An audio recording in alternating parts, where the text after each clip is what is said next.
ஆத்துமாவே நன்றி சொல்லு முழு உள்ளத்தோடே.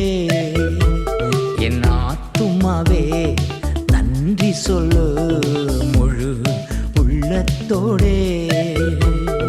கர்த்தர் செய்த நன்மைகளை ஒரு நாளும் மறவாதே. கர்த்தர் செய்த நன்மைகளை ஒரு நாளும் மறவாதே. என் ஆத்துமாவே நன்றி சொல்லு முழு உள்ளத்தோடே. கிறிஸ்துவுக்குள் அருமையானவர்களே, இன்றைக்கு நாம் ஆலய ஆராதனையை துவங்கும் போது ஒரு அருமையான ஒரு பாடலை பாடினோம். எத்தனை பேருக்கு ஞாபகம் இருக்குன்னு தெரியல. என்ன பாட்டு? என்னையும் என் வீட்டையும் இம்மட்டும் கர்த்தர் கொண்டு வந்ததற்கு நான் எம்மாத்திரம் என் வீடு மாத்திரம். எல்லாரும் சத்தமாக வாய்த்தன்னு சொல்லுவோமா? எல்லாரும் சொல்லுவோமா இந்த வசனத்தை? என்னையும் என் வீட்டையும் கர்த்தர் இம்மட்டும் கொண்டு வந்ததற்கு நான் எம்மாத்திரம் என் வீடு எம்மாத்திரம். ஹல்லேலூயா, ஹல்லேலூயா. சங்கீதக்காரனாகிய தாவீதுடைய உன்னதமான அனுபவம் இதுதான். ஆண்டவரே, என்னையும் என் வீட்டையும் இம்மட்டுமாய் நீங்கள் நடத்துனீங்களாப்பா. அருமையானவர்களே, இன்றைக்கு இந்த மாதத்தின் கடைசி ஞாயிற்றுக்கிழமையில் வந்திருக்கிறோம். தேவன் நமக்கு பாராட்டின நன்மைகள் ஏராளம் ஏராளம். அவைகளெல்லாம் நினைத்து நினைத்து ஆண்டவருக்கு மனதார நம்ம ஸ்தோத்திரிக்க போகிறோம். ஒரு காரியத்தை மாத்திரம் நான் சொல்ல நான் ஆசைப்படுகிறேன்.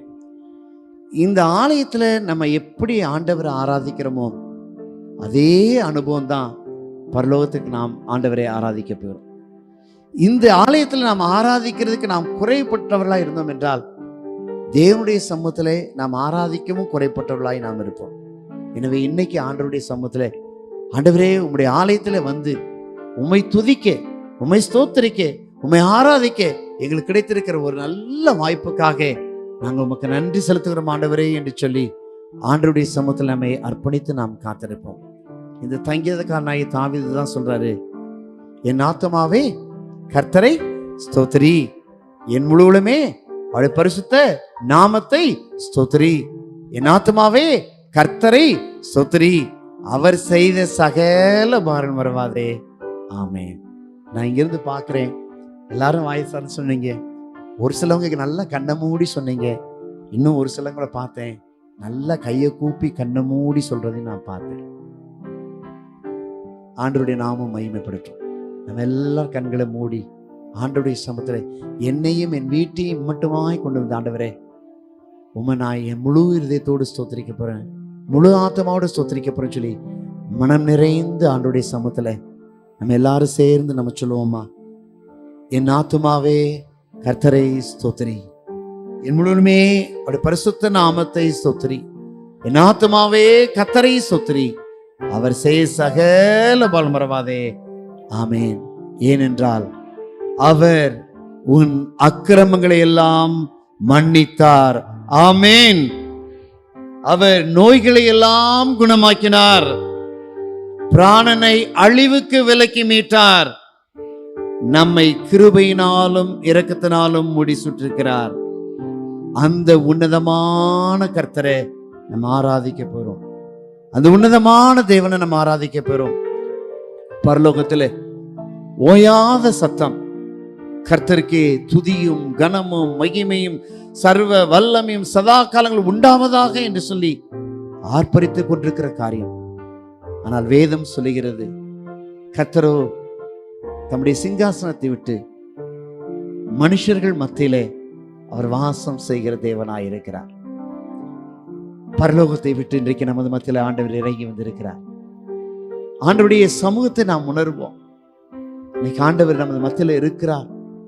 தேவ பிரசன்னம் நம்மோடு கூட இருக்கிறது. நான் ஆண்டவருடைய சமூகத்தில் நான் வந்து நிற்கிறேன். என் அப்பாவுடைய பிரசன்னத்துல வந்து நிற்கிறேன். ஒரு தாயை போல என்னை தேற்றுகிற ஆண்டவருடைய பிரசன்னத்துல வந்து இருக்கிறேன். என்னை சிநேகிதனே என்று சொல்லி என் தோள்ல கையை போட்டு என் சோர்ந்து போன நாட்கள் எல்லாம் என்னை தேற்றின ஒரு சிநேகிதனுடைய பிரசன்னத்துல வந்து நிற்கிறேன். அந்த ஆண்டவரை நம்ம சோத்தரிக்க போறோம். அந்த ஆண்டவரை நம்ம சோத்தரிக்க போறோம். அவரே ஆராதனையின் தேவன். சகல மக்களும் தேவனை ஆராதிப்பதற்கு நாம் கிருபை பெற்றவர்கள். எனவே இந்த நாளிலே அந்த உன்னதமான கர்த்தரை நம்ம ஆராதிக்க போறோம். ஆண்டவரே, என்னுடைய உணர்வுகள், என்னுடைய குற்ற உணர்வுகள், என்னில் இருக்கிற வேதனைகள், நான் சுமந்து வந்திருக்கிற பாரங்கள், நான் உம்மை ஆராதிப்பதற்கு தடையாயிராதபடிக்கு அதை அப்புறப்படுத்துங்க ஆண்டவரேன்னு சொல்லி கேட்போமா? ஆண்டவரே, நீரே ஆராதனைக்கு உரியவர் சுவாமி. அன்றைக்கு எலியா மலையிலே ஒரு அற்புதத்தை செய்யும் பொழுது, கர்த்தரே தேவன் என்றால் அவரை தொழுது கொள்ளுங்கள் என்று சொல்லும் பொழுது, சகல ஜனங்களும் கீழே தாழ விழுந்து கர்த்தரே தெய்வம், கர்த்தரே தெய்வம், கர்த்தரே தெய்வம் என்று தொழுது கொண்டார்கள் சுவாமி. ஆமாண்டவரே, அந்த உன்னதமான அனுபவத்தை நாங்க இன்னைக்கு தரையில விழ முடியாதப்பா, ஆனாலும் தரை மட்டும் எங்களை தாழ்த்தி ஆராதனைக்குரிய தேவனை நாங்க ஆராதிக்க எங்களுக்கு கிருபை தாரும் சுவாமின்னு சொல்லி கேட்போமா? அப்படியே கண்களை மூடின வண்ணமாகவே நம் அனைவருக்கு தெரிந்த இந்த பாடல், ஆராதனை நாயக நீரே, ஆராதனை வேந்தனு நீரே, என் ஆயுள் முடிகிற வரைக்கும் நான் உண்மை ஆராதிக்க என்னை அர்ப்பணிக்கிறேன் சுவாமின்னு சொல்லி யாரும் கண்களை திறக்க வேண்டாம். கண்களை மூடி ஆண்டவருடைய பிரசுத்த பிரசன்னத்தை உணர்ந்து அனைவருக்கு தெரிந்த இந்த பாடலை ஒரு ஆராதனையின் அனுபவத்தோடு கூட ஆராதிக்கிற தேவன் சர்வ வல்லவர் என்கிற அனுபவத்தில் உணர்ந்தவர்களாய் நம்ம இந்த ஆண்டவருடைய கரத்தில் நம்ம அர்ப்பணிப்போமா? Thank you Jesus. உம்மை ஆராதிக்க எங்களுக்கு கொடுத்த வாய்ப்புக்காய் ஸ்தோத்திரிக்கிறோம் அப்பா. இந்த பாக்கியத்தை எங்களுக்கு தந்ததற்காக நமக்கு நன்றி செலுத்துகிறோம் ஐயா.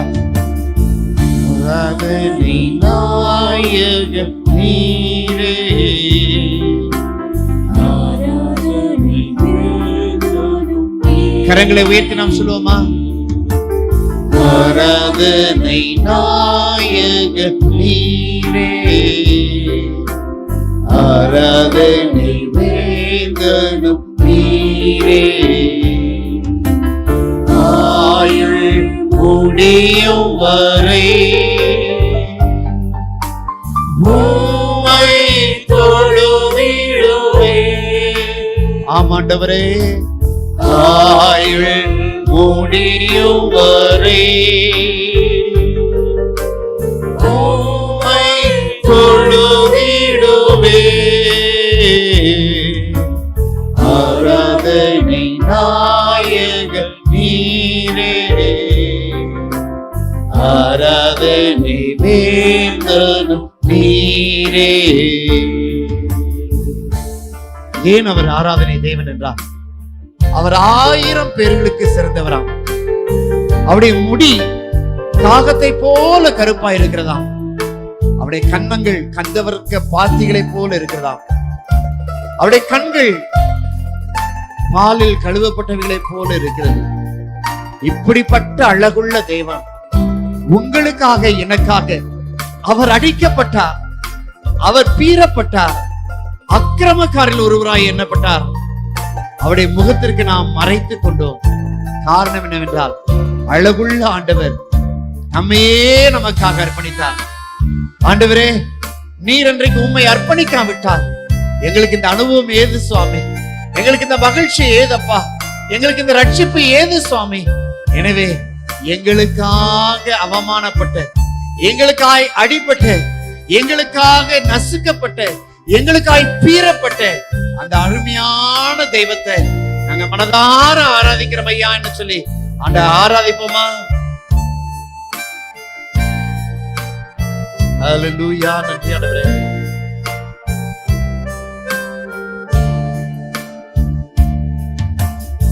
ஆயிரம் பேர்களில் சிறந்தோ ஆண்டவரே சுனீரே. ஆமாண்டவரே, ஆயிரம் பேர்களில் சிறந்தோ ஆண்டவரே சுனீரே. விடி வெள்ளியே எந்தன் பிரியம் நீரே, என்றென்றும் தொழுதிடுவே. ஆமாண்டவரே, விடி வெள்ளியே எந்தன் பிரியம் நீரே, என்றென்றும் தொழுதிடுவேன். ஆவி ஆவியில் நிறைந்து சொல்லுவோமா? ஆராதனை நாயகன் நீரே. ஆமாண்டவரே, ஆராதனை வேந்தனும் நீரே. Thank you Jesus. ஆராதனை நாயகன் நீரே.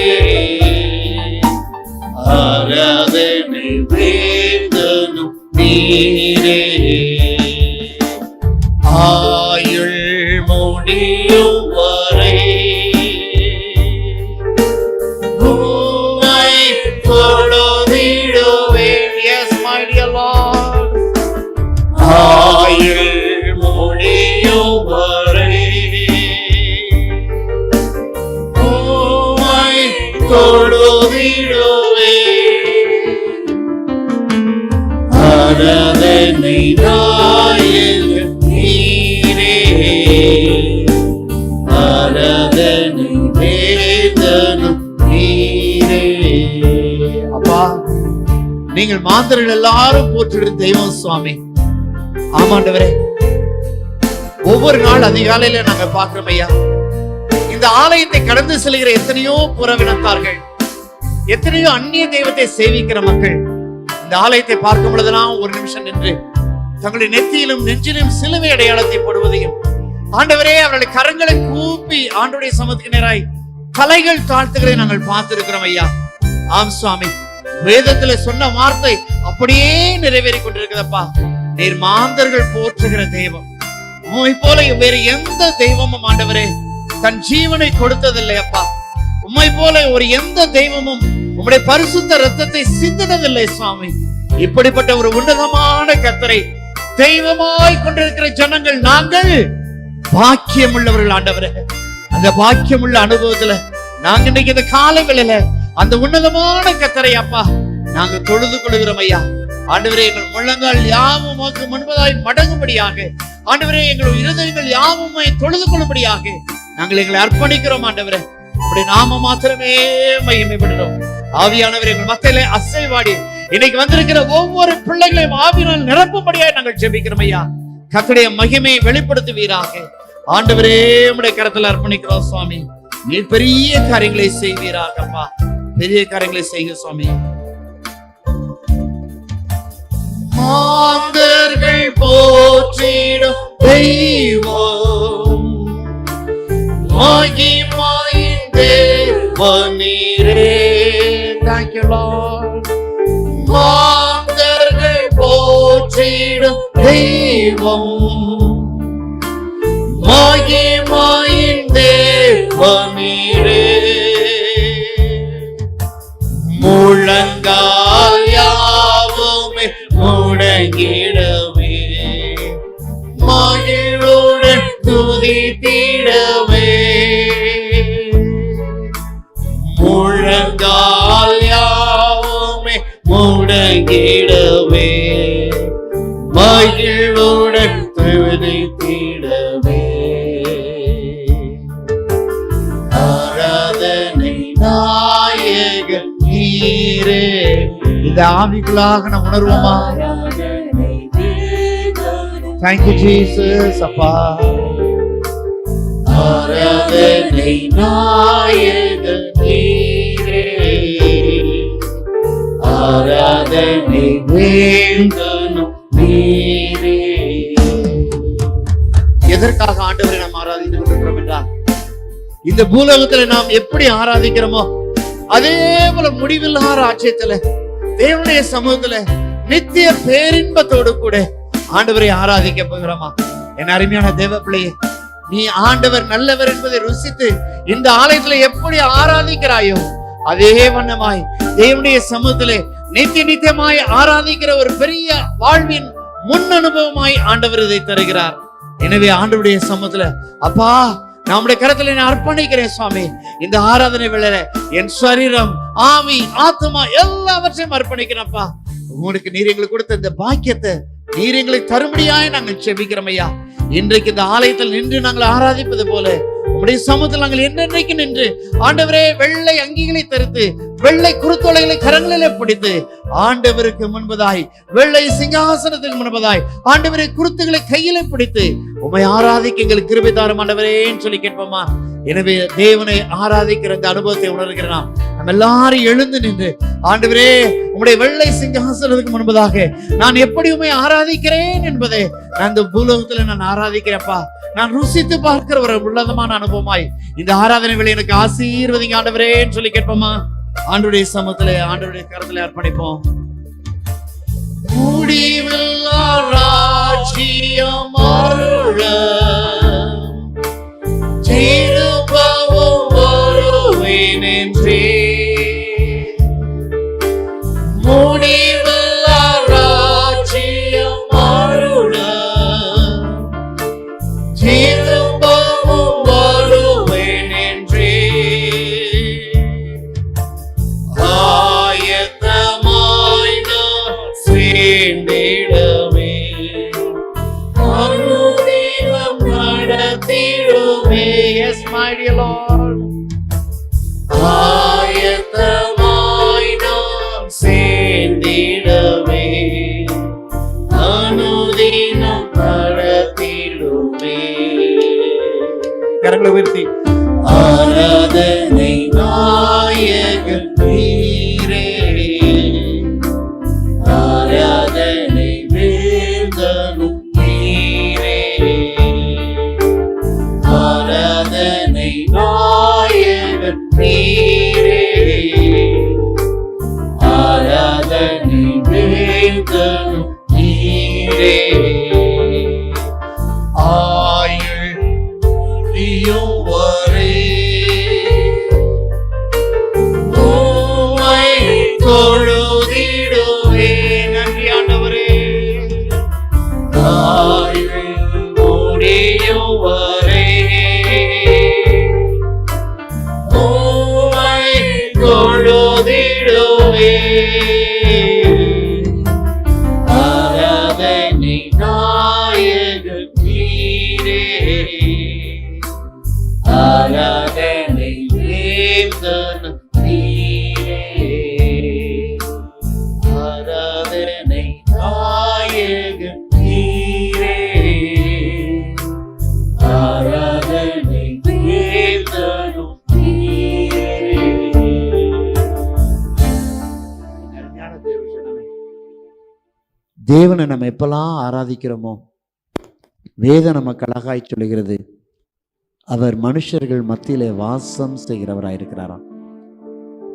தேவனை எப்பொழுதெல்லாம் நாம் தொழுது கொண்டு அவரை ஆராதிக்கிறோமோ அந்த ஸ்தலத்திலே அவர் பாளையம் இறங்கி இருக்கிறாராம். தேவனுடைய சமூகத்தில் நம்ம எப்பெல்லாம் ஆண்டவரை தேடி வந்து ஆராதிக்கிறோமோ அவர் 7 பொன் குத்து விளக்கு மத்தியிலே உலாவுகிற தேவனாயிருக்கிறாராம். இப்படிப்பட்ட அனுபவம் நிறைந்த கடவுள் அதே வெளிப்படத்தில் விசேஷத்தில் சொல்லப்பட்டிருக்குது, அவர் வாசற்படியில நின்று கதவை தட்டுகிறாராம். என் அருமையான தேவஜனமே, ஒருவேளை இன்னைக்கு நம்முடைய கதவுகள் திறக்கப்படாமல் இருந்தால் இந்த ஆராதனை வேளையில் அப்பா என் கதவை நான் திறக்கிறேன் சுவாமி, என் இருதயத்தின் கதவை நான் திறக்கிறேன்ப்பா, ஒரு ரட்சிப்பின் அனுபவத்தை எனக்கு தாங்க சுவாமி, மறுபடியும் பிறந்த அனுபவத்தை எனக்குள்ள தாங்கப்பா ஆண்டவரே, நான் இழந்து போன சந்தோஷத்தை எனக்கு தாங்க, இழந்து போன வாழ்வை தாங்க. இன்னைக்கு சங்கீதக்காரனாகிய தாவீது தேவனுடைய சமூகத்திலே விழுந்து ஜெபித்த ஜெபம், ஆண்டவரே உம்முடைய பரிசுத்த ஆவியை என்னை விட்டு எடுத்து விடாதையும் சுவாமின்னு சொல்லி கேட்டான். ஆண்டவரே என் இருதயம் களி கூறும்படி செய்யும் என்று சொல்லி கேட்டான். இன்னைக்கு இந்த ஆண்டவருடைய சமூகத்திலே ஆராதிக்கிற நம்ம எல்லா வாய்களை திறந்து ஆண்டவருடைய சமூகத்தை கேட்போமாப்பா, நான் வெறுமையோடு வந்திருந்தா, நான் வெறுமையோடு வந்திருந்தா, கண்ணீரோடு வந்திருந்தால், பிரச்சனையோடு வந்திருந்தால், ஏன் இன்னும் இந்த காரியம் என் வாழ்க்கையில் நடக்கலையே அப்படின்னு சொல்லி கேள்வியோடு வந்திருந்தால், இன்னைக்கு நான் அர்ப்பணிக்கிறேன் சுவாமி. என் பாவங்கள் எனக்கு தடையாயிருந்தால், என் மீறுதல் எனக்கு தடையாயிருந்தால், என் குற்றங்கள் எனக்கு தடையாயிருந்தால், ஆண்டவரே என்னை மாற்றுங்க ஆண்டவரே. ஆண்டவரே இந்த உலகத்தில் நான் வாழ்கிற வாழ்க்கை, இயேசுவை அறிந்த வாழ்க்கை, அது பரலோகத்திற்கு என்னை சேர்க்க வேண்டிய ஒரு வாழ்க்கை, தேவனுடைய சமூகத்தில் களி கூற வேண்டிய ஒரு வாழ்க்கை. இந்த உன்னதமான அனுபவத்தை இன்னைக்கு எனக்கு தாங்க ஆண்டவரேன்னு சொல்லி கேட்போமா? நாம் ஆராதிக்கிற தேவன் அவர் அழகுள்ள தெய்வம் மாத்திரமல்ல, ஒரு தந்தையை போல, ஒரு தாயை போல நம்மை நேசிக்கிற கர்த்தர். அவருக்கு முன்பதாக தான் நின்றுகிட்டு இருக்கோம். அவருக்கு எல்லாம் தெரியும். ஏசாயா சொல்லுகிறான், ஆண்டவரே என் மதில்கள் உமக்கு முன்பாய் தெரியவில்லையா என்று சொல்லி கேட்கும்போது ஆண்டவர் சொல்றாரு, நீ மதில்களை கேட்கிறப்பா, ஒன்ன நான் என் உள்ளங்கையில வரைந்து வைத்திருக்கிறேன்னு சொல்லியிருக்கிறார். ஹல்லேலூயா, ஹல்லேலூயா. யார் யாரெல்லாம் என்னை ஆண்டவர் உள்ளங்கையில மறைத்து வைத்திருக்கிறார், வரைந்து வைத்திருக்கிறார்னு சொல்லி நாம் உணர்கிறோமோ, நம்ம எல்லாரும் கரங்களை தட்டி ஆண்டவரை மயப்படுத்துமா? எல்லாரும் கரங்களை தட்டி, என்னை என் ஆண்டவர் தம்முடைய உள்ளங்கையில வைத்து வைத்திருக்கிற தேவனாய் இருக்கிறார். அதே பவுல் அப்போஸ்தலன் சொல்லுகிறார், ஏற்ற காலத்திலே கர்த்தர் உங்களை உயர்த்தும்படிக்கு அவருடைய பலத்த கரத்திற்குள் அடங்கீர்கள். ஆமேன். அந்த ஆண்டவருடைய கரத்தில் நம்ம அர்ப்பணிப்போம். ஆண்டவரே, ஒரு தாய் போல் என்னை தேற்றுகிற தேவனுடைய கரத்தில் இந்த காலைவில் என்னை அர்ப்பணிக்கிறேன் சுவாமி. மலை போல துன்பங்கள் எது வந்தாலும் சுவாமி, அதை பனி போல மாறச் செய்கிறவருடைய சமூகத்தில் நான் நிற்கிறப்பா. என்னை ஆசீர்வதிங்க ஆண்டவரே. நான் வந்த வண்ணமாய் அல்ல ஆண்டவரே, ஒரு ஆசீர்வதிக்கப்பட்ட ஒரு அனுபவத்தோடு கூட, ஒரு மகிழ்ச்சியான அனுபவத்தோடு கடந்து செல்லுக்கிறமே தாங்கப்பா. சரீரத்தில் பலவீனங்கள் இருக்கலாம், ஆனால் தேவனை நான் ஆராதிப்பதற்கும் தேவனை நான் நேசிப்பதற்கும் அந்த பலவீனங்கள் தடையாயிராதபடிக்கு, ஏன் இந்த பலவீனம் என்று சொல்லி ஆண்டவரை நான் கேள்வி கேட்காதபடிக்கு, ஆண்டவரே இந்த பலவீனத்திலே ஆண்டவருடைய பலன் என் மேல் பரிபூரணமாய் இருக்கிறது என்பதை அப்போஸ்தலனாகிய பவுல் சொன்னது போல, இந்த எல்லா பலவீனத்தின் மத்தியிலும், எல்லா குறைவுகள் மத்தியிலும் என்னை மகிழ்ச்சி ஆக்குகிற, பலப்படுத்துகிற, நிறைவாக்குகிற ஆண்டவருடைய சமூகத்தில் நிற்கிறேன் என்று சொல்லி ஒரு தாயை போல தேற்றுகிற ஆண்டவரிடத்துல, ஒரு தந்தையை போல தோளில் சுமக்கிற ஆண்டவரிடத்துல நம்மையும் நம்முடைய வீட்டையும் வீட்டின் காரியங்களையும் அர்ப்பணிப்போமா? நானும் என் வீட்டாருமோ என்றால் கர்த்தரையே சேவிப்போம் என்று சொல்லி நாம் பாடின வண்ணமாய் இந்த நாளில் ஆண்டவரே, ஒரு தாயை போல என்னை தேற்றுகிற ஆண்டவருடைய கரத்துல என்னை அர்ப்பணிக்கிறேன் சுவாமி என்று சொல்லி ஆண்டவருடைய சமூகத்தில் அர்ப்பணிப்போமா?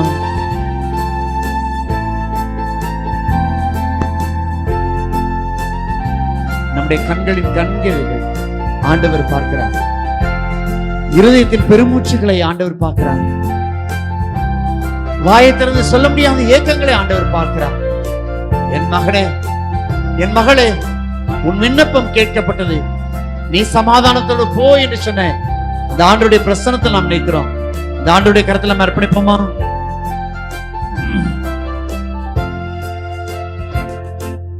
தாய் போல தேற்றி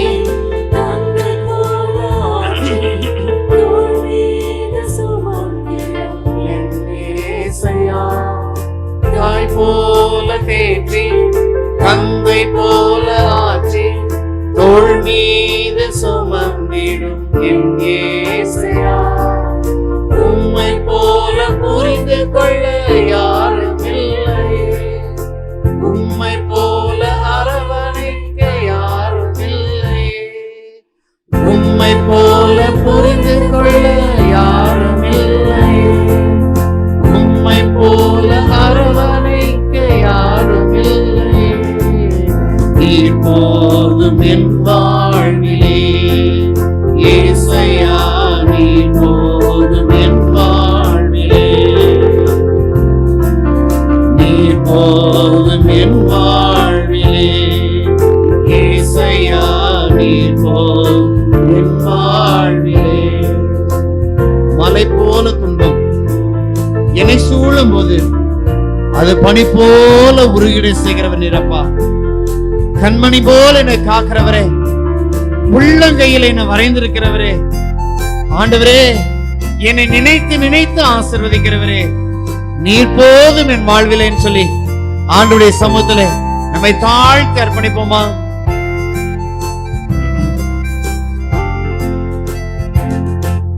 மலை போன்ற துன்பம் என்னை சூழும் போது அதை பனி போல உருகிட செய்பவர்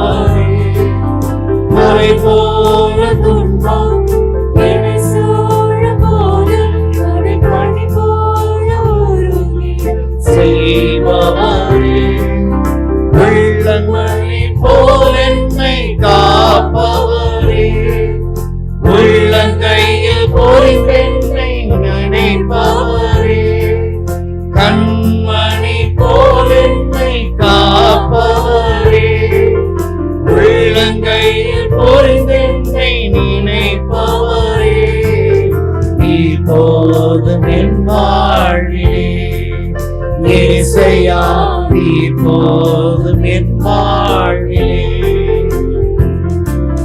நீ போதும் என் வாழ்விலே, இயேசையா நீ போதும் என் வாழ்விலே. பலவீன நேரம் என் கிருபை உனக்கு போதும், உன் பலவீனத்துல என் பலன் பரிபூர்ணமாய் விளங்கும் சொன்னீங்களப்பா. ஆண்டவரே, நீர் மேக ஸ்தம்பம் போலவும் அக்னி ஸ்தம்பம் போலவும் நிழல போல எங்களோட கூட இருக்கிறீரப்பா. ஆண்டவரே, நாங்கள் வெயிலுக்கு உதங்கும் நிழலாய் இருக்கிறீர் சொல்லி ஏசாயா சொன்னது போல அந்த நிழலுடைய சமூகத்துல நாங்க நிக்கிறோம்ப்பா. நம்முடைய செட்டையின் கீழே வந்து நாங்க நிக்கிறோம். ஆண்டவரே, இந்த ஆராதனைகளை எங்களை அபிஷேகத்தை எங்களுடைய நுகங்களை எல்லாம் முறித்து போட்டு எங்களுடைய மகிழ்ச்சியின் பரவசத்தினாலே எங்களை ஆசீர்வதிக்க வேண்டும் சொல்லி எங்களை அர்ப்பணித்து நாங்கள் இந்த பாடலை பாடுகிறோம் என்று சொல்லி அர்ப்பணிப்போமா? பலவீன நேரம் கிருபை உனக்கு போதும்,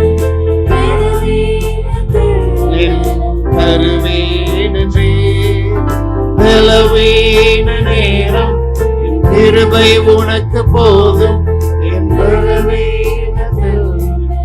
பலவீனன்றே நிழல் போல என் வாழ்வில் வருபவரே, விலகாமல் துணை நின்று காப்பவரே, நிழல் போல என் வாழ்வில் வருபவரே, விலகாமல் துணை நின்று காப்பவரே, நீ போதும் என் வாழ்விலே, இயேசையா நீ போதும் என் வாழ்விலே, இயேசையா நீ போதும் என் வாழ்விலே, இயேசையா நீ போதும் என் வாழ்விலே.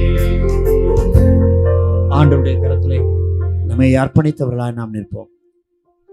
ஆண்டவருடைய சமூகத்திலும் ஆண்டவருடைய வல்ல கரத்திலும் அர்ப்பணித்தவர்கள் ஒரு நாளும் வீண் போனதில்லை. மனிதர்கள் நமக்கு விரோதமாய் எழுந்து நிற்கலாம், சூழ்நிலைகள் நமக்கு விரோதமாய் காணப்படலாம். ஆனால் தாவீதை போல கர்த்தரை நாம் சார்ந்து நிற்கும் பொழுது அந்த தேவனால் கோலியாத்தை மேற்கொள்ள முடியும். அந்த தேவ வல்லமையினால் ஒரு மதிலை தாண்ட முடியும். அந்த தேவ வல்லமையினால் ஒரு சேனைக்குள் பாய முடியும். எல்லாவற்றுக்கும் ஒரு முடிவு உண்டு. உன் நம்பிக்கை வீண் போகாதுன்னு சொன்ன ஆண்டவர் இன்னைக்கு நம்முடைய நம்பிக்கையை ஆண்டவர் பலப்படுத்துகிறவர். நம்முடைய நம்பிக்கையை ஆண்டவர் பலப்படுத்துகிறவர். அந்த உன்னதமான ஆண்டவருடைய கரத்துல நம்மை தாழ்த்தி அர்ப்பணித்து, ஆண்டவரே என்னை பலப்படுத்துகிற கிறிஸ்துவனாலே எல்லாவற்றையும் செய்ய எனக்கு பலன் உண்டுன்னு சொல்லி வாயை திறந்து எல்லாரும் இந்த வசனத்தை நம்ம அறிக்கை செய்வோமா? எல்லாரும் வாயை திறந்து நம்ம சொல்ல போறோம். என்னை பலப்படுத்துகிற கிறிஸ்துவினாலே, என்னை பலப்படுத்துகிற கிறிஸ்துவினாலே, உன் பலவீனத்திலே என் பலன், உன் பலவீனத்திலே என் பலன். ஹல்லேலூயா, ஹல்லேலூயா, ஹல்லேலூயா,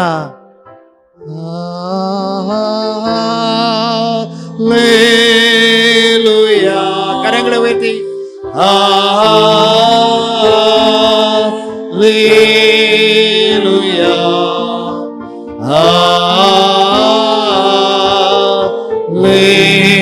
ஹல்லேலூயா,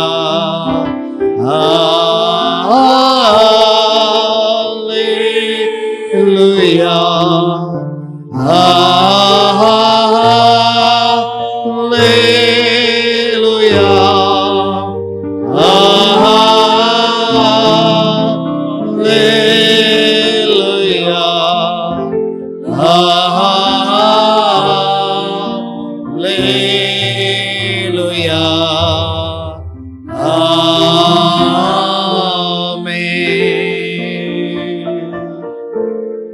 அன்பின் தகப்பனே, நொறுங்கி போய் பலவீனத்தோடு கூட சமாதான குறைவினாலே யாரேனும் இன்றைக்கு இந்த ஆலயத்தில் இருப்பார்கள் என்றால், என் ஆண்டவருடைய வல்ல கரம் அவர்களை தேற்றி இருக்கிறது என்பதை உணர்ந்து கொள்ள கிருபை தாருப்பா.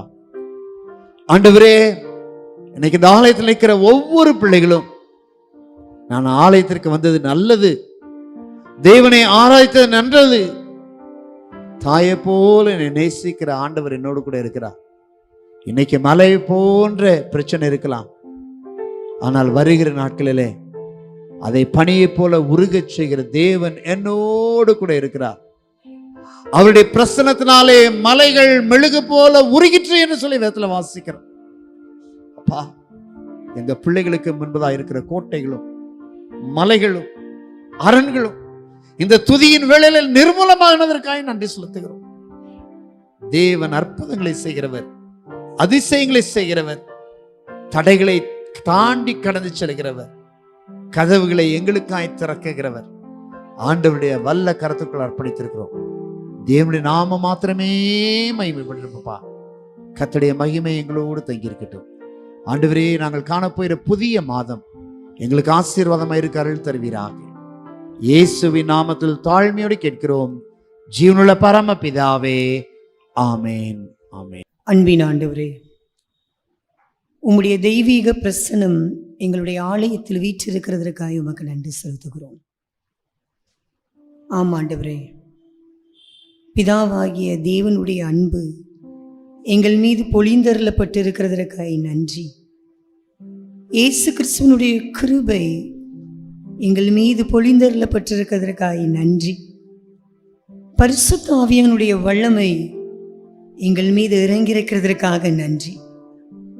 இப்பொழுதும் உம்முடைய வார்த்தை எங்களோடு கூட செயல்படும்படியாய் எங்களை அர்ப்பணிக்கிறோம். ஆண்டவரே, நீர் இறங்கி செயல்படுவீராக.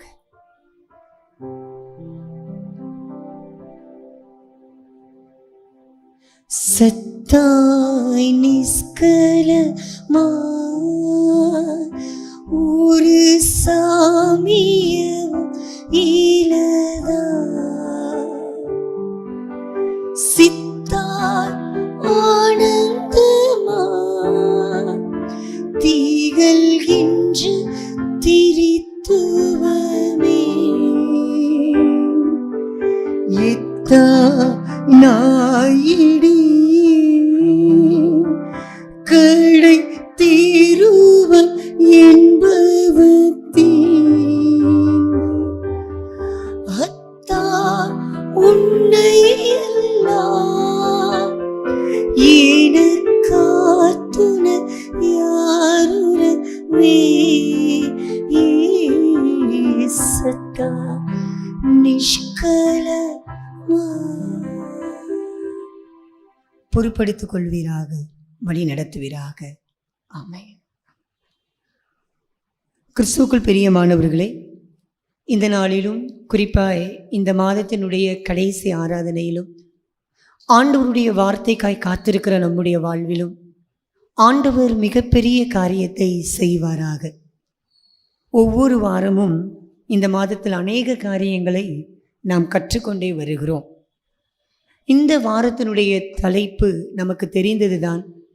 குறிப்பாய் மகிழ்விக்கும் மன்னாவில் நாம் வாசிக்க கேட்டோம், திரித்துவ ஞாயிறு, மூவொரு கடவுளை வழிபடுகிறோம். We worship the triune God. We worship the triune God.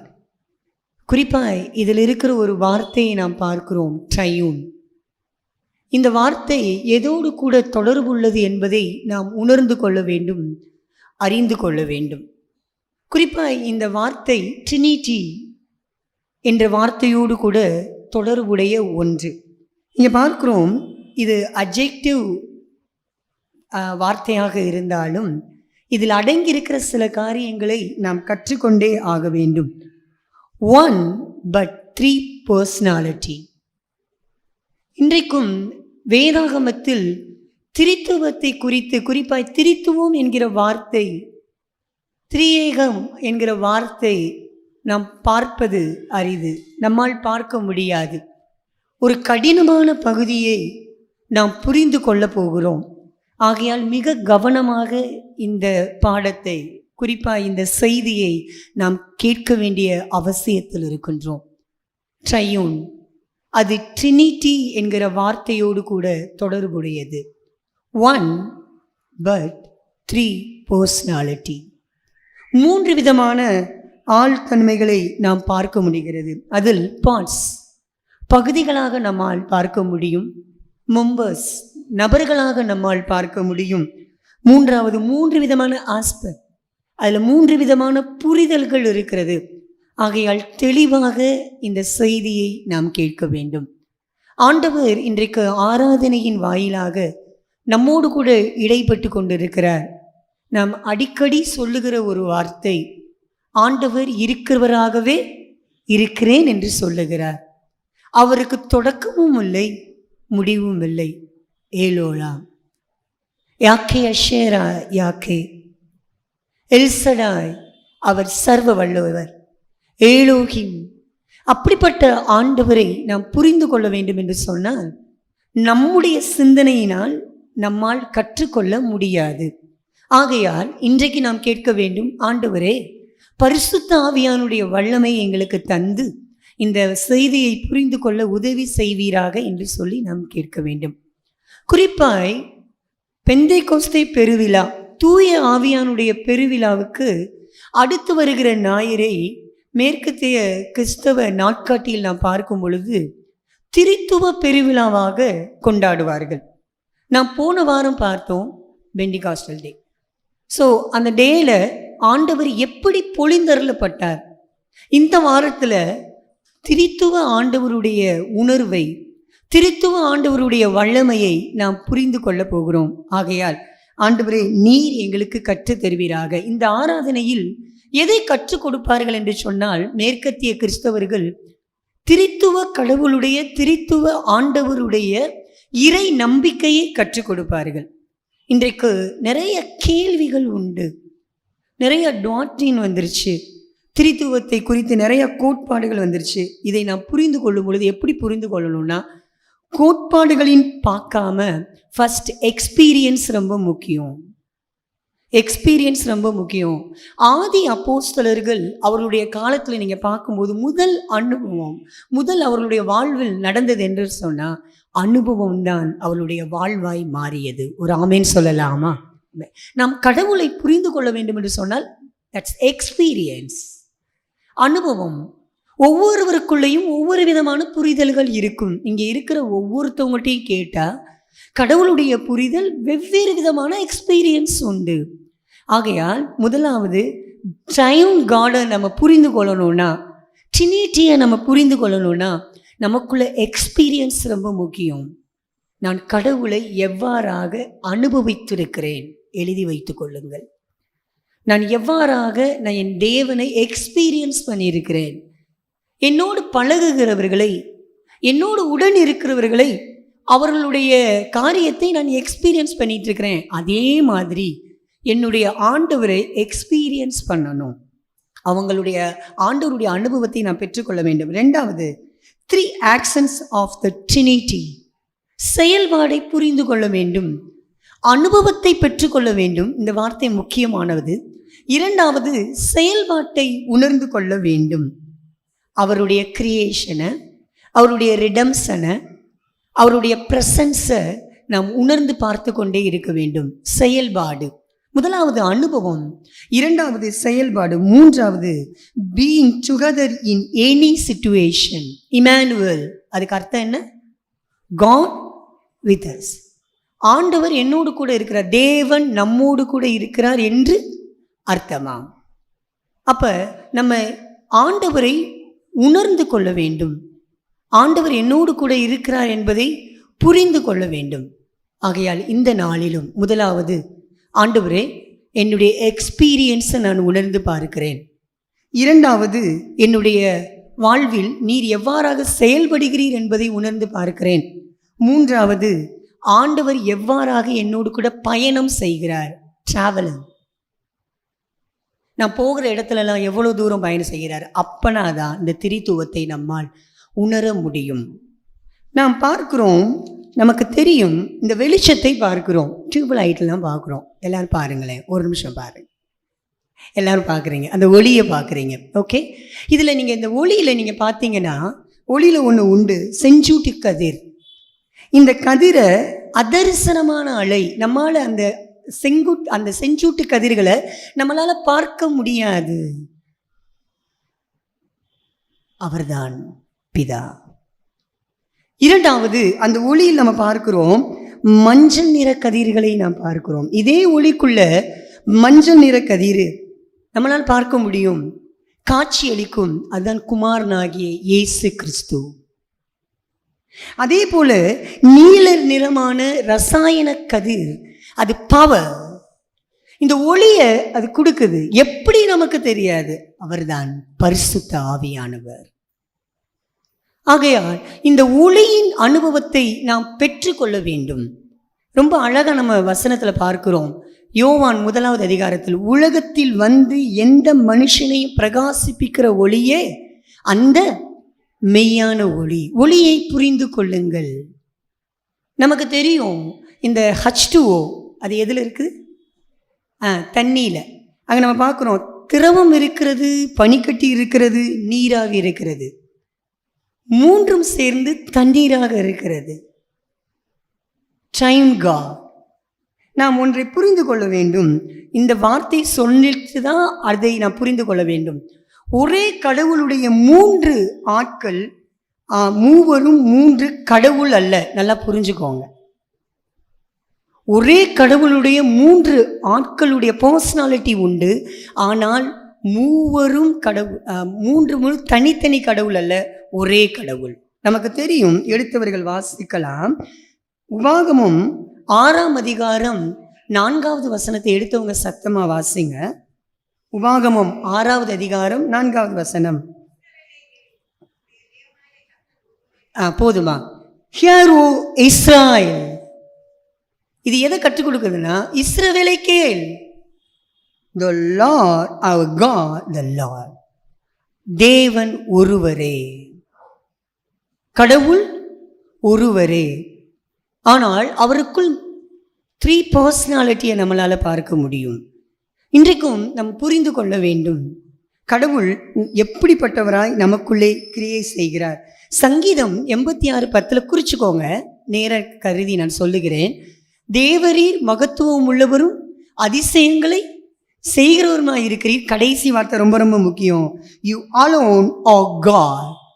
நீர் ஒருவரே தேவன். குறிச்சு வச்சுக்கோங்க, நீர் ஒருவரே தேவன். ஏன் சங்கீதக்காரனாகிய தாவீது ஒருவரே? அப்ப ட்ரைன் காட்ல என்ன இருக்குது, அந்த ஒருவரேக்குள்ள என்ன பர்சனாலிட்டி இருக்கிறது என்பதை தான் இன்னைக்கு நாம் புரிந்து கொள்ள போகிறோம். இப்ப நான் சொல்ற வார்த்தை ரொம்ப முக்கியம். இறை தன்மையில் ஒருவர், ஆழ்தன்மையில் மூவர். எல்லாரும் சொல்லுங்க. இறை தன்மையில் ஒருவர், ஆழ்தன்மையில் பிதா, குமாரன், பரிசுத்த ஆவியானவர். ஸோ அதை சொல்றதுனால தான் இந்த ஞாயிறு எப்படி சொல்றாங்கன்னா, அதி புனித திரித்துவ ஞாயிறுன்னு சொல்லுவாங்க. சாதாரணமான ட்ரினிட்டி சண்டேன்னு சொல்ல மாட்டாங்க, அதி புனித ட்ரினிட்டி சண்டே. ஸோ கடவுளை நாம் புரிந்து கொள்ள வேண்டும் என்று சொன்னால் அப்படிதான் புரிந்து கொள்ள வேண்டும். தந்தையாம் கடவுள், குமாரனாம் கடவுள், ஆவியானவராம் கடவுள், ஒரே கடவுள் நாம் புரிந்து கொள்ள வேண்டும். ஆகையால் அப்படிப்பட்ட ஆண்டவரை நாம் புரிந்து கொள்ள வேண்டும். ஆனால் நல்லா கவனிங்க, பர்சனாலிட்டியில் அவங்க எப்படி இருக்கிறாங்கன்னா கொஞ்சம் டிஃப்ரெண்ட் உண்டு அவங்க கிட்ட. தந்தை கிட்ட, தந்தை யார் சொல்கிறோம் நம்ம? பிதா. பிதா எப்படிப்பட்டவர்னா, அவர் மகனிடமிருந்தும் பரிசுத்த ஆவியானவரிடமிருந்து வேறுபட்டவர். நல்லா புரிஞ்சுக்கிறணும். ட்ரைன் காடை நம்ம புரிந்து கொள்ளும் போது நாம் சொல்லுகிற ஒவ்வொரு வார்த்தையும் ரொம்ப முக்கியமான ஒரு வார்த்தை. பிதா அவர் எப்படிப்பட்டவர்னா, மகனிடம் இருந்தும். யாரு மகன்? யாரு? ஆண்டவராகிய இயேசு கிறிஸ்து. பரிசுத்த ஆவியானவரிலிருந்து சற்று வேறுபட்டவர். அடுத்து மகன் தந்தையிடமிருந்தும் ஆவியாரிடமிருந்தும் வேறுபட்டவர். தூய ஆவியானவர் அவர் எப்படிப்பட்டவர்னா தந்தையிடமிருந்தும் வேறுபட்டவர், மகனிடமிருந்தும் வேறுபட்டவர். இப்படி வேறுபட்டவங்களாக அவங்க இருந்தாலும் அவங்களுடைய பர்சனாலிட்டி மாறவே மாறாது. நல்லா கவனிச்சுக்கோங்க. எப்படி மாறாதுன்னா, ஒரே அன்பு அவர்களுக்குள்ளே உண்டு. ரெண்டாவது, ஒரே ஞானம் அவர்களுக்குள்ளே உண்டு. ஒரே சித்தம் அவர்களுக்குள்ளே உண்டு. நான்காவது, ஒரே வல்லமை. யாரையும் பிரிச்சிட முடியாது. அந்த வல்லமையிலிருந்து பிரிச்சிடவே முடியாது. நல்லா கவனிச்சுக்கோங்க. தந்தை அவருக்குரிய வல்லமையை வெளிப்படுத்துவார். அதனால தந்தையினுடைய வல்லமை பெருசு, மகனுடைய வல்லமை பெருசுன்னு சொல்ல முடியாது. கவனிக்கணும், எல்லாரும் கவனிக்கணும். தந்தையினுடைய வல்லமை பெருசு, மகனுடைய வல்லமை பெருசுன்னு சொல்லிட முடியாது. ஒரே வல்லமை, ஒரே இறைத்தன்மை, ஒரே இறைத்தன்மை. இவங்க குறைஞ்சவங்க, இவங்க கூண்டவங்க நம்மளால சொல்லவே முடியாது. அது எப்படி பார்க்க முடியுன்றது தான் இன்னைக்கு ஒரு 4 விதமான பகுதிகளின் மூலமாக அதை நம்ம பார்க்கலாம். நாம் எல்லோரும் ஆண்டவருக்குள்ளே ஒன்றாய் இருக்க வேண்டும். நல்லா கவனிங்க. யோவான் 1வது அதிகாரத்தில் 18வது வசனத்தில் முதல் பகுதி சொல்லுகிறது, தேவனை ஒருவனும் ஒரு காலும் கண்டதில்லை. 14வது வசனத்தில் வாசிக்கிறோம், அந்த வார்த்தை மாம்சமாகி கிருபையினாலும் சத்தியத்தினாலும் நிறைந்தவராய் நமக்குள்ளே வாசம் பண்ணினார். யாரும் கடவுளை பார்த்ததில்லை, அதர்சனமான கடவுள் பிதா. அப்படிப்பட்டவர் அவர் எப்படி வாசம். நீங்கள் இந்த வசனத்தை நல்லா வாசித்தீங்கன்னா, 14வது வசனத்தை நீங்கள் நல்லா வாசித்தீங்கன்னா 3 விதமான பர்சனாலிட்டியை நம்மளால் பார்க்க முடியும். அந்த வார்த்தை எப்படியாச்சா? மாம்சமாகி கிருபையினாலும் சத்தியத்தினாலும் நிறைந்தவராய், 2வது நமக்குள்ளே வாசம் பண்ணினார், 3வது.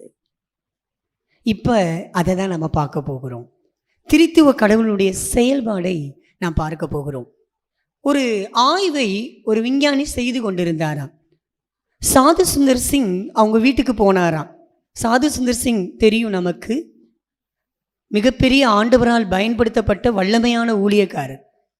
ஒரு விஞ்ஞானி வீட்டுக்கு போயிருந்தாராம்.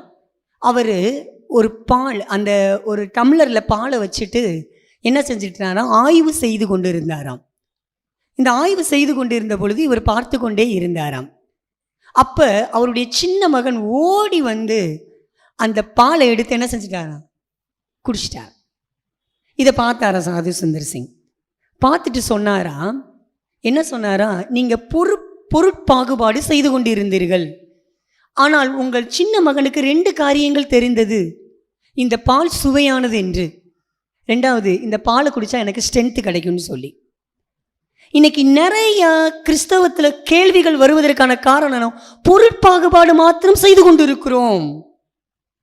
பொருட்பாடுபாடு மாட்டோம். இந்த பிரசங்கம் எப்படி இருக்குது, இந்த காரியம் எப்படி இருக்குது, ஆனால் அது சுவையை உணர்ந்து பார்க்கணும். ரொம்ப அழகா சாது சுந்தர் சிங் சொன்னாராம். அந்த சின்ன மகன் என்ன செய்தார் சொன்னா, அந்த சுவையானதை அது எனக்கு பலன் தரும் என்பதை உணர்ந்து பார்த்தால், தட்ஸ் எக்ஸ்பீரியன்ஸ். நிறைய நேரங்களில் பைபிளை வாசிக்கிறோம், வசனம் தெரியும். இன்னைக்கு ஆண்டவரை பற்றி, திரித்துவத்தை பற்றி எத்தனை கேள்வி கேட்டாலும், எத்தனை பைபிள் வசனம் சொன்னாலும் சொல்லிக்கிட்டே இருக்கலாம். ஆனால் எவ்வளவு தூரம் உணர்ந்திருக்கிறோம்? ஆய்வின் பயன் என்ன? சாது சுந்தர் சிங் சொன்னாரா, பொருட்பாகுபாடு செய்கிறது நல்லது, ஆனால் அதை அனுபவிக்க வேண்டும். கிறிஸ்தவத்தை நிறைய நேரங்களில் நாம் நிறைய காரியங்களை கேள்வி கேட்பது, அதை திறனாய்வு செய்வது, கிரிட்டிக் பண்ணுறது ரொம்ப நல்லது. ஆனால் அதை என்ன செய்யணும்னா எக்ஸ்பீரியன்ஸ் பண்ணி பார்க்கணும். அதனால தான் சங்கீதக்காரனாகிய தாவீது சொல்கிறாரு, கர்த்தர் நல்லவர் என்பதை ருசித்து பாருங்கள், அவர் மேல் நம்பிக்கையாக இருக்கிற மனுஷன் எவ்வளவு தூரம் என்னுடைய ஆண்டவரை, ட்ரையூன் காடை நான் புரிஞ்சு வச்சிருக்கிறேன், எவ்வளவு தூரம் புரிஞ்சு வச்சிருக்கிறேன். ஃபர்ஸ்ட் அவர் எப்படிப்பட்டவர்னு சொன்னால், கிரியேட்டர், சிருஷ்டிப்பில் திரித்துவம். நீங்கள் நல்லா கவனித்து பார்த்தீங்கன்னா, படைக்கும்போது நீங்கள் எல்லாமே ரொம்ப அழகாக இருக்கும். ஆதியாகமம் 1வது அதிகாரம், யோவான் 1வது அதிகாரம் நமக்கு ரொம்ப ஈஸியாக புரிஞ்சுக்கிறதுக்காக ஆவியானவர் எவ்வளோ அழகாக வச்சிருக்கிறாரு பாருங்க. ஆதியிலே தேவன் வானத்தையும் பூமியும் சிருஷ்டித்தார். ஆதியிலே வார்த்தை இருந்தது, அந்த வார்த்தை தேவனிடத்தில் இருந்தது, அந்த வார்த்தை தேவனா. எவ்வளவு அழகா இருக்கு பாருங்க. திரித்துவம் ஒருவேளை அந்த வார்த்தை சொல்லப்படாவிடினும் ஆண்டவர் செயல்பட்டு கொண்டே இருக்கிறார். ஆண்டவர் செயல்பட்டு கொண்டே இருக்கிறார். ஃபர்ஸ்ட் பிதா என்ன செய்தார் தெரியுமா? ஆதியாகமம் 1வது அதிகாரம் 3வது வசனத்தை வாசிங்க. அப்போ தேவன் வெளிச்சம் உண்டாக கடவுது என்றார். அடுத்து என்ன நடந்துச்சு? ரைட், பிதா பேசினார். பிதா என்ன செய்தார்? பேசினார். அங்க நம்ம பார்க்கிறோம். சரி, இப்ப பிதா பேசிட்டாரு. பேசப்பட்ட வார்த்தை யாரு?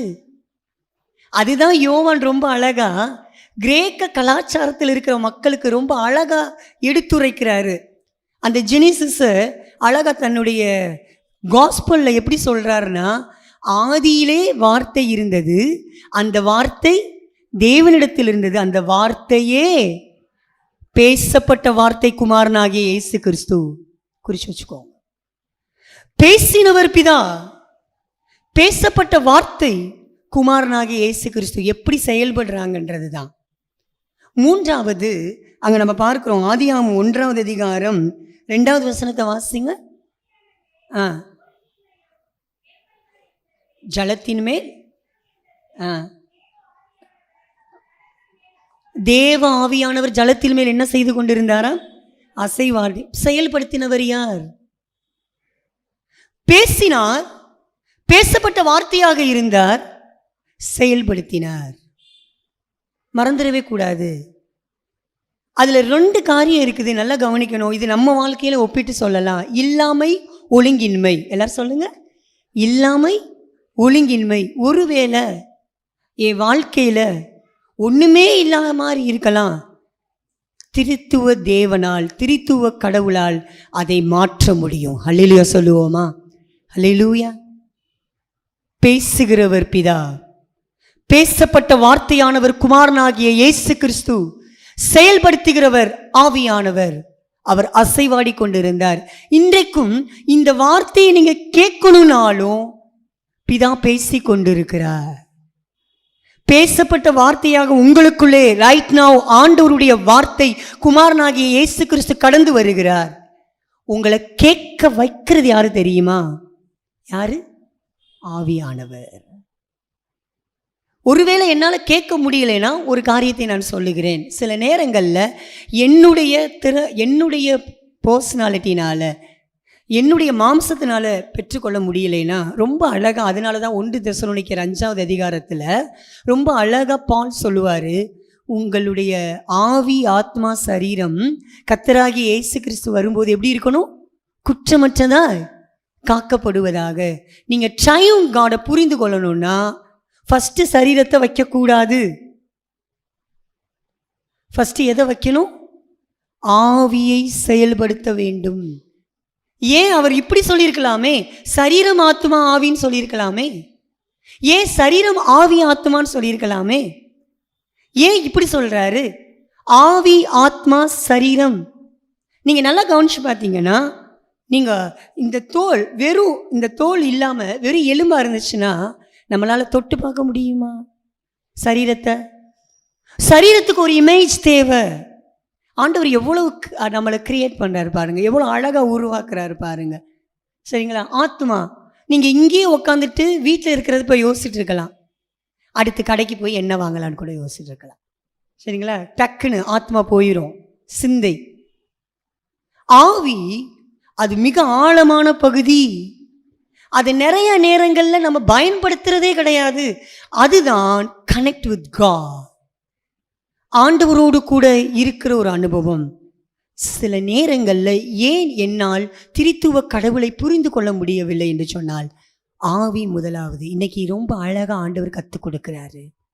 சிருஷ்டிக்கிறவர் திரித்துவ கடவுள். ஒரு ஆமீன்னு சொல்லலாமா? பேசுகிறார், பேசப்பட்ட வார்த்தையாக செயல்படுகிறார். 3வது செயல்படுத்துகிறார். இந்த மூவரு இல்லாம அங்க ஒன்றும் இயங்காததுன்றது தான் ரொம்ப முக்கியம். ரொம்ப ஒரு அழகான ஒரு வார்த்தை இருக்கும்.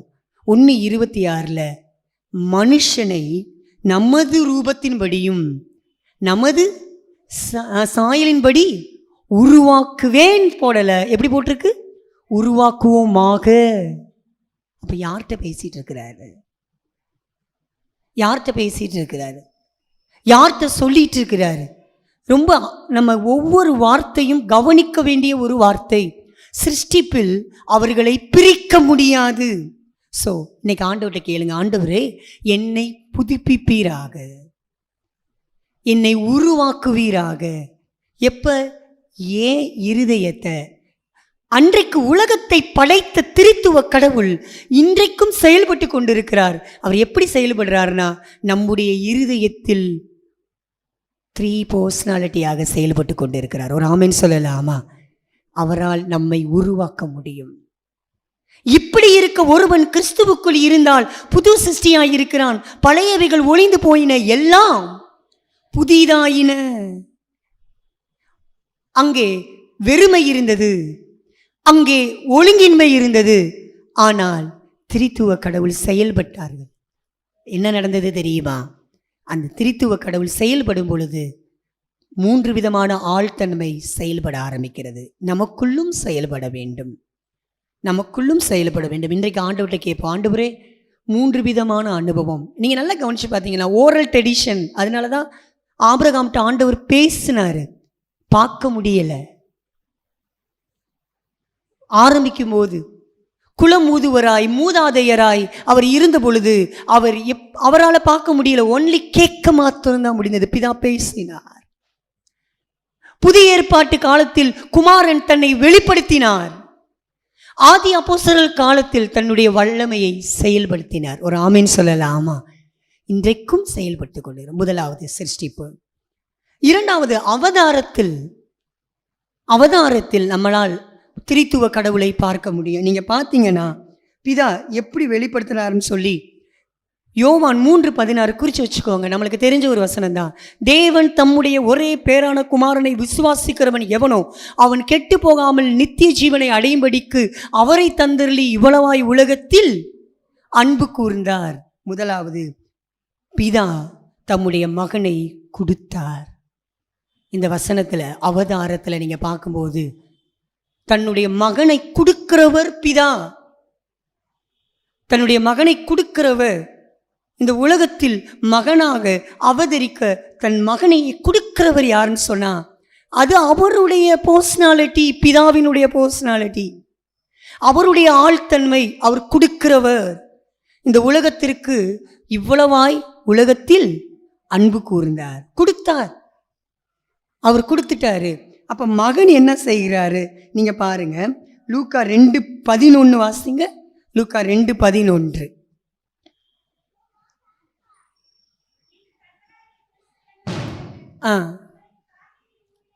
போதுமா? இன்று கர்த்தராகிய கிறிஸ்து என்னும் இரட்சகர் உங்களுக்கு பிறந்திருக்கிறார். அப்ப பிறந்தார், கொடுத்தார். யாரு? பிதா. பிறந்தார் யாரு? குமாரனாகிய இயேசு கிறிஸ்து. இப்பதான் ரொம்ப முக்கியம். பரிசுத்த ஆவியானவர் என்ன செய்ய தெரியுமா? குறிச்சுக்கோங்க. லூக்கா 1:35 அவர் கன்னி மரியாளிடத்தில் பரிசுத்த ஆவியானவராய் நிரப்பப்பட்டிருந்தாங்க. நிறைந்தார். நீங்க பாருங்க, இறங்கினார். அப்ப இவங்க ஒரே கடவுள் 3 விதமான பர்சனாலிட்டியோட இப்ப வர்றாங்க அவதாரத்துல. நல்லா கவனிங்க. இன்னைக்கு நமக்கு தெரியும், படைத்தலுக்கு ஒரு கடவுள், அழித்தலுக்கு ஒரு கடவுள், காத்தலுக்கு ஒரு கடவுள். அப்படிதான் இருந்தோம். நான் பிஜியில் சைவ சித்தாந்தத்தை படிக்கும்போது அதில் ரொம்ப பயங்கரமாக இருக்கும். ஒவ்வொன்றுக்கும் ஒவ்வொரு கடவுள்கள். ஆனால் நம்முடைய ஆண்டவர் எப்படிப்பட்ட ஆண்டவர்னு சொன்னால், ஒரே கடவுள் 3 விதமாக செயல்படுகிறார். ஒரு ஆமீன் சொல்லலாமா? அவதாரத்தில் அவர் கொடுத்தார், இரண்டாவது அவர் பிறந்தார், மூன்றாவது அவர் இறங்கினார். இன்றைக்கும் நமக்குள்ளே அவர் இறங்குகிறவராயிருக்கிறார். மரியாளை பயன்படுத்திய ஆண்டவர் நம்மையும் பயன்படுத்த முடியும். அந்த டைம் காட் ஆபிரகாம்கிட்ட மட்டும் பேசல, அந்த டைம் காட் மேரி மூலமாக செயல்படுகிறார். இன்றைக்கும் நம் மூலமாக அவரால் செயல்பட முடியும். அவருடைய அவதாரத்தை புரிந்து கொள்ளுங்கள். முதலாவது அவருடைய படைப்பினை புரிந்து கொள்ளுங்கள். அவர்கள் மூவரையும் மாற்றவே முடியாது. அதனால தான் மூவொரு கடவுள் மூன்றில் ஒன்றான, நம்ம பாடுவோமே ஒரு பாடல், முத்தொழிலோனே நமஸ்காரம் மூன்றில் ஒன்றோனே நமஸ்காரம், கர்த்தாதி கர்த்தா கருணை சமுத்திர நித்திய திரியேகா நமஸ்காரம். இன்றைக்கும் அப்படிப்பட்ட ஆண்டவரை நாம் பார்க்கிறோம். அவதாரத்தில் அவரை பிரிக்கவே முடியாது. ரட்சிப்பு ரொம்ப அழகா ஆண்டவர் ஒரு ஓமையை சொல்லுகிறார், ஒரு காரியத்தை சொல்லுகிறார். நீங்கள் லூக்கா 15 எடுத்து வச்சுக்கோங்க.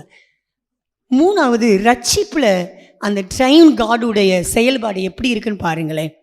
லூக்கா 15 ஆண்டவர் ரொம்ப அழகா 3 விதமான காரியத்தை சொல்றாரு. ஃபர்ஸ்ட் என்ன ஊமை சொல்றாரு லூக்கா 15? ஆடு. 2வது நாணயம். 3வது இளைய குமாரன். அந்த கெட்ட குமாரனுடைய கதையை நம்ம அடிக்கடி கெட்ட குமாரன் சொல்லுவோம், இளைய குமாரன். அந்த சம்பவத்தில் நீங்க பாருங்க, இந்த 3 காரியத்தையும் ஒன்னா சொல்லுவார். சொல்லுவதற்கான காரணம் என்னன்னு சொன்னா, ட்ரைன் காடை புரிஞ்சுக்கிறோம். லூக்கா 15 நம்ம நல்லா படிச்சா ஆண்டவர் அவரை நம்மால் புரிந்து கொள்ள முடியும்.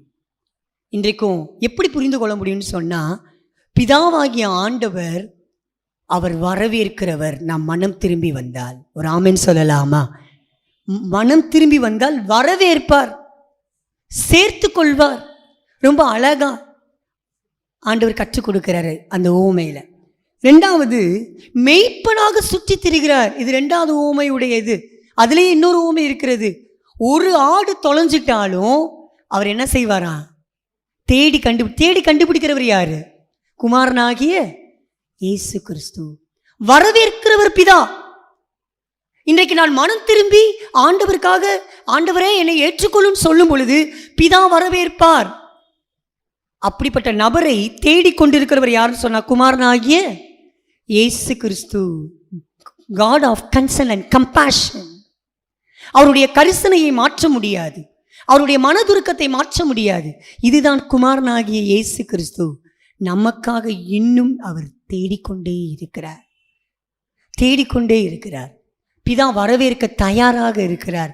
3வது பாருங்க, பரிசுத்த ஆவியானவர். இங்கே பரிசுத்த ஆவியானவர் என்ன செய்கிறாரு? அதுதான் ரொம்ப முக்கியம். அவனுக்கு புத்தி தெளிந்த போது, ஒரு வார்த்தை இருக்கும் லூக்கா 15. அவனுக்கு என்ன தெளிந்த பொழுது? புத்தி. அதை உருவாக்குகிறவர், அந்த புத்தியை தெளிய வைக்கிறவர் யாருன்னு சொன்னா, பரிசுத்த ஆவியானவர்.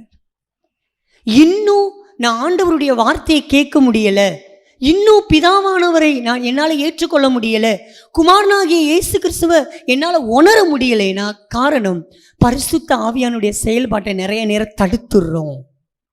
இன்னும் பக்கத்தில் உள்ள வரணும்னு பரிசுத்த ஆவியானவர் விரும்புகிறார். விட்டு கொடுப்போமா? ஆண்டவரே, உம்முடைய ரட்சிப்பு எனக்கு ரொம்ப ரொம்ப ரொம்ப ரொம்ப தேவை. அதனால தான் ஆண்டவர் சொல்றாரு, இதோ வாசற்படியில் நின்று தட்டுகிறேன், ஒருவன் என் சத்தத்தை கேட்டு கதவை திறந்தால் அவனோட கூட நான் போஜனை பண்ணுவேன், அவனும் என்னோடு கூட போஜனை பண்ணுவான். எவ்வளவு அருமையான ரட்சிப்பு! ரட்சிப்புல திரித்துவ கடவுளுடைய செயல்பாடு நடந்து கொண்டே இருக்கிறது. இன்னைக்கு ஆண்டவர்கிட்ட கேட்போம், ஆண்டவரே என்னை வரவேற்க காத்து கொண்டிருக்கிறேன், என்னை தேடிக்கொண்டிருக்கிறீர். நான் எங்க போய் உட்கார்ந்துருக்கேன்? ஒருவேளை ஏதாவது முச்செடியில நான் மாட்டிட்டு இருக்கலாம், அந்த நாணயம் தொலைந்து போனதை போல தொலைந்து போயிருக்கலாம், அல்லது அந்த இளைய குமாரனை போல மறுதலித்து போயிருக்கலாம். ஆண்டவரே என்னை சேர்த்து கொள்வீராக, என்னை பயன்படுத்துவீராக. ரொம்ப அருமையான மனம் திரும்புதலின் அனுபவம். கடைசியாய் ஒன்று சொல்லி முடிக்கிறேன். ஐக்கியத்தில் திருத்துவ ஆண்டவருடைய செயல்பாடு நடக்கிறது. முதலாவது சொல்லுங்க, படைப்பில். 2வது அவதாரத்தில். 3வது ரட்சிப்பில். 4வது ஐக்கியத்தில். அப்ப படைப்புல ட்ரைன் காடை மாற்றவே முடியாது, பிதா குமாரன் பரிசுத்த ஆவியானவரை மாற்ற முடியாது. அவதாரத்தில் செயல்படுறாங்க, ரட்சிப்புல செயல்படுறாங்க, ஐக்கியத்தில் செயல்படுறாங்க. இன்னைக்கு 3 விதமான வசனங்களை நம்ம வாசிக்க கேட்டோம். அதுல செகண்ட்ல நிருப பாடத்தை வாசிக்கும் போது கர்த்தராகிய இயேசு கிறிஸ்துவினுடைய கிருபையும் பிதாவாகிய தேவனுடைய அன்பும் பரிசுத்த ஆவியானுடைய நல் ஐக்கியமும் பிரிக்க முடியாது. அந்த ஐக்கியத்தை பிரிக்க முடியாது. அப்போ அந்த ஐக்கியத்திற்காக ஆண்டவர் நம்மை அழைக்கிறார். குறித்து வச்சுக்கோங்க, எபேசியர் 2:18 ஆண்டவர் நம்மை அழைக்கிறார். பிதா நம்மை அழைக்கிறார். இந்த ஐக்கியத்துக்குள்ள வாங்கன்னு சொல்லி பிதா நம்மை அழைக்கிறார். குமாரனாகிய இயேசு கிறிஸ்து என்ன செய்கிறார் தெரியுமா? ஒப்புரவாக்குனாராம். 2 கொரிந்தியர் 5:19 ஒப்புரவாக்குவதனுடைய ஊழியத்தை அவர் செய்கிறார். அழைக்கிறவர் தான் அவர். ஒப்புரவாக்கருடைய வேலையை செஞ்சவர் யாரு? சிலுவையின் மூலமாக குமாரனாகிய இயேசு கிறிஸ்து. இன்னைக்கு ஐக்கியம் இல்லாம இருக்கோமா? பிதா நம்மை அழைக்கிறார். பிதா நம்மை அழைக்கிறார். குமாரனாகிய இயேசு கிறிஸ்து ஒப்புரவாக்கிட்டார். அதை நம்ம ஏத்துக்கிட்டோம்னா, ஆமா என்னை ஒப்புரவாக்கிட்டார் அப்படின்னு சொல்லி அவருடைய ரத்தத்தை விசுவாசிச்சா ஆண்டவர் பிதாவோடு கூட ஒப்புரவாக்கிடுவார். பரிசுத்த ஆவியானவர் என்ன செய்வார்னா, அவர்தான் ஐக்கியத்தை ஏற்படுத்துவார். எபேசியர் 2:18 நீங்க பார்த்தீங்கன்னா அதில் இருக்கும், ஐக்கியத்தை உண்டு பண்ணுகிறவரே அவர்தான். ஆகையால் இந்த ஐக்கியத்தை மாற்றவே முடியாது. இந்த ஐக்கியத்தை மாற்றவே முடியாது. ஒரே ஒரு காரியத்தை சொல்லி முடிக்கிறேன். வியட்நாம் போர்ல போர் வீரர்களை எல்லாம் என்ன செய்தார்கள் என்று சொன்னால், அவர்கள் மிகப்பெரிய தண்டனை என்று எதை கொடுப்பார்கள் என்று சொன்னால், அவங்க அடிபட்டா கஷ்டப்பட மாட்டாங்க, காயப்பட்டா கஷ்டப்பட மாட்டாங்க. ஆனால் தனிமையா பிரிச்சு போய் விட்டுட்டாங்கன்னா போர் வீரர்கள் அப்படியே அதை நினைச்சு செத்து போயிடுவாங்களாம். பிதாவினுடைய ஐக்கியமும் குமாரனாகிய இயேசு கிறிஸ்துனுடைய ஐக்கியமும் பரிசுத்த ஆவியானுடைய ஐக்கியமும் நம்மக்கிட்ட இல்லைன்னா இந்த உலகத்தில் நம்மளால ஜெயம் எடுக்க முடியாது. ஆகையால் திரித்துவ ஆண்டவரை உணர்ந்து கொள்வோம், ஜெயம் எடுப்போம். ஆண்டவர் தாமே நம்மை ஆசீர்வதித்து வழிநடத்துவாராக. ஆமென். இந்த ஆராதனையில் நாம் பங்கு பெற்றிருக்கிறோம். கர்த்தருடைய சமூகம், அவருடைய பிரசன்னம் நம்மை ஆற்றி தேற்றிருக்கிறது. எனவே அந்த நல்ல நம்பிக்கையோடு கூட, ஆண்டவரே உம்முடைய ஆலயத்திலே நான் நாட்டப்பட்ட பசுமையான ஒலிவு மரத்தை போல இருக்கிறேன் என்று தாவீது சொன்னது போல, இந்த ஆலயத்திலே நீர் எங்களையும் எங்கள் குடும்பத்தையும் நாட்டினீர் சுவாமி. இந்த ஆலயத்திலே எங்களையும் எங்கள் குடும்பத்தையும் கர்த்தரை தொழுது கொள்ளும் கிருபையை தந்திருக்கிறீர். நாங்கள் ஒலிவு மர கன்றுகளைப் போல, பலன் தருகிற ஒலிவு மரத்தை போல ஆண்டவரே எங்கள் திருக்குடும்பங்களை ஆசீர்வதியும் என சொல்லி ஆண்டுடைய சமூகத்திலே நம்மை அர்ப்பணித்து காத்து நிற்போம். ஜெபம் செய்வோம். மகா இரக்கமும் கிருபை நிறைந்த எங்கள் அன்பு தகப்பனே, இந்த மனமகிழ்ச்சியான இந்த ஆராதனை வேளைக்காக நாங்கள் நன்றியோடுமே ஸ்தோத்திரிக்கிறோம், உம்மை துதிக்கிறோம். ஆண்டவரே, இந்த மாதத்தின் கடைசி வழிபாட்டிலே தேவனுடைய சமூகத்திலே நாங்கள் ஆனந்த களிப்புள்ள உதடுகளால் உம்மை துதிக்க, ஸ்தோத்திரிக்க, ஆராதிக்க தேவரீர் எங்களுக்கு கொடுத்த எல்லா தருணத்திற்காய் நன்றி செலுத்துகிறோம். திருத்துவ கடவுளை ஆராதிக்கிற ஜனமாய் நாங்கள் தேவனுடைய மகிமையும் ஐக்கியத்தையும் ஆண்டவரே நாங்கள் கண்ட பிள்ளைகளாய் காணப்பட நேர் அருள்தாரும் சுவாமி. ஆண்டவரே, இந்த நாளிலும் தேவனுடைய சமூகத்திலே தங்களை அர்ப்பணித்து காத்திருக்கிற ஒவ்வொரு மக்களுக்காய் செபிக்கிறோம், ஒவ்வொரு குடும்பத்திற்காய் செபிக்கிறோம், ஒவ்வொரு குடும்பத்துடைய தேவைகளை சந்திக்கும்படியாய் நாங்கள் மன்றாடுகிறோம் சுவாமி. ஆண்டவரே, வாரந்தோறும் எங்கள் திருச்சபைக்கு புதிய புதிய ஆத்துமாக்களை நீர் அழைத்து வருகிறீர். புதிய புதிய குடும்பங்களை எங்களோடு இணைக்கிறீர். புதிய குடும்பங்களை எங்களுக்கு நீர் தந்து ஆசீர்வதிக்கிறீர். நாங்கள் நன்றி செலுத்துகிறோம் அப்பா. ஆண்டவரே, இன்றைக்கும் வந்திருக்கிற புதிய குடும்பங்களுக்காக ஸ்தோத்திரிக்கிறோம். இந்த புதிய குடும்பங்களை கர்த்தர் ஆசீர்வதிப்பீராக. ஒவ்வொரு குடும்பத்துடைய தேவைகளை சந்திக்கும்படியாய் நாங்கள் செபிக்கிறோம். இந்த நாளிலும் ஆண்டவரே, தங்களுடைய படிப்பை முடித்து நல்ல மதிப்பெண்களை பெற்று ஆண்டவரே மேல் படிப்புக்காய் காத்திருக்கிற பிள்ளைகளுக்காகவும், புதிய கல்வியாண்டுக்குள் நுழைகிற பிள்ளைகளுக்காகவும், ஆசிரியர் பெருமக்களுக்காக, தலைமை ஆசிரியர்களுக்காக நாங்கள் நன்றி செலுத்துகிறோம். கர்த்ததாமே அவருடைய முயற்சிகளை கர்த்தர் ஆசீர்வதிப்பீராக. கடந்த நாளிலே சுவாமி, சுகவீனமாய் பலவீனமாய் இருந்த பிள்ளைகளை என் ஆண்டவர் பலப்படுத்தினதற்காக நாங்கள் நன்றி செலுத்துகிறோம். பலவீனமாய் இருக்கிற ஒவ்வொரு பிள்ளைகளுக்காக நாங்கள் செபிக்கிறோம். ஒவ்வொரு பிள்ளைகளுடைய பலவீனத்தை கர்த்தர் மாற்றி கொடுக்கும்படியாய் நாங்கள் மன்றாடுகிறோம் சுவாமி.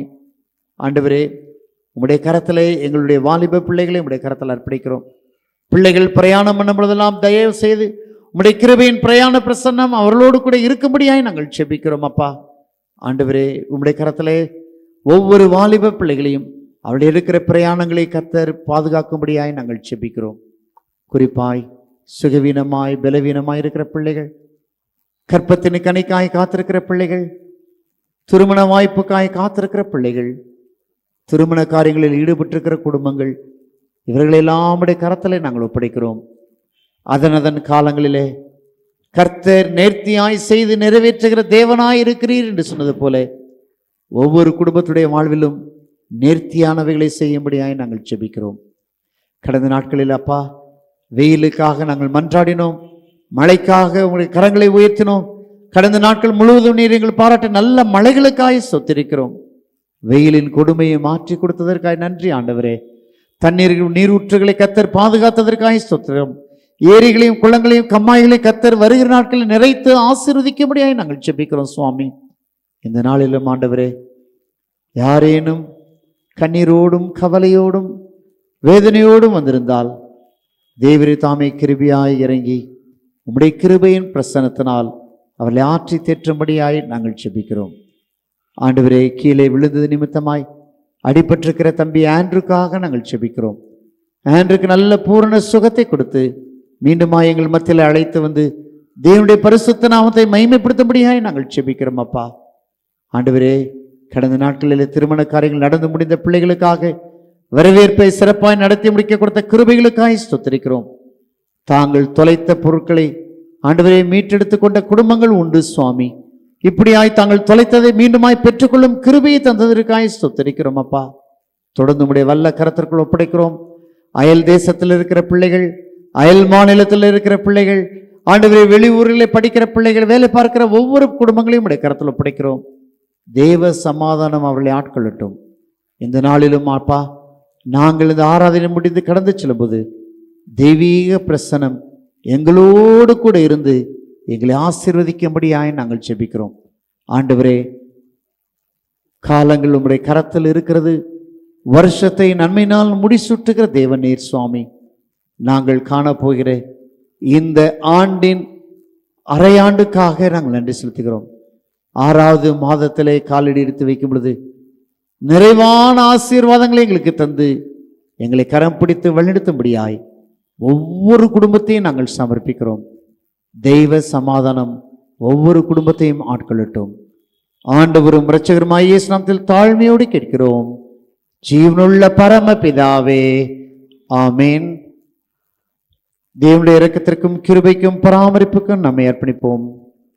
நம்முடைய கர்த்தராயிருக்கிற இயேசு கிறிஸ்துவின் கிருபையும் பிதாவாயிருக்கிற தேவனுடைய அன்பும் பரிசுத்த ஆவியானவருடைய அந்யோன்யமும் நிறைவான ஆசீர்வாதமும் உங்கள் அனைவரோடு கூட இன்றும் என்றும் சதா காலங்களிலும் நிலைத்திருப்பதாக.